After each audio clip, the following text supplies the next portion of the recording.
மழையும் மின்னலும் கிரிமலையின் அடிவாரத்தில் அமைந்துள்ள பெருங்கலூர் என்ற சிற்றூரில் இரவு வானம் கருமையாகி மின்னல் பிளக்க மலைமீது வானத்திலிருந்து ஆறாக மழை இறங்குகிறது.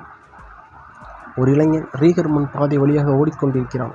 அவன் கையில் ஒரு விளக்குத்தூண். அவன் குரல் நடுங்குகிறது. மருதம், சீக்கிரம் வா, பிள்ளை பிறக்கப் போகுது. களிமண் வீட்டின் உள்ளே ஒரு பெண் பிரசவ வேதனையில் மூச்சை இழுத்து கொண்டிருக்கிறார். திடீரென்று மின்னல் ஒளிவிட்டு வீடு முழுவதையும் முளிரச் செய்கிறது. அச்சமயத்தில் குழந்தை பிறக்கிறது. அந்த குழந்தையின் நெற்றியில் மெல்லிய தங்க நிற ஒளி பளிச்சிடுகிறது. வெளியே மழை அதிகரிக்கிறது. ஆனால் வீட்டுக்குள் ஒரு அற்புதமான அமைதி. ஆட்டி மெல்ல சொல்லுகிறாள், இவன் சாதாரணவன் அல்ல. இந்த நிலம் இவனை நினைவில் வைத்துக்கொள்ளும். இயற்கையை எதிர்பார்த்த அந்த குழந்தைக்கு பாரி என்று பெயர் வைக்கப்படுகிறது. அந்த சொல் ஊரின் மண், மரங்கள், மழை ஆகியவற்றில் ஒரு விசித்திர தாக்கத்தை ஏற்படுத்தியது போல தெரிகிறது. பாரியின் நெற்றியில் இருக்கும் அந்த தங்க ஒளி மெதுவாக மறைந்தாலும் அவன் கண்கள் ஒரு ஆழ்ந்த வலிமையும் மாயத்தையும் காட்டுகின்றன.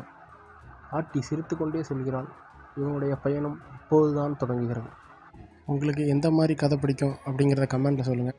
பாரியின் கதையை தொடரலாம்னா நெக்ஸ்ட்டுன்னு கமெண்ட் பண்ணுங்கள்.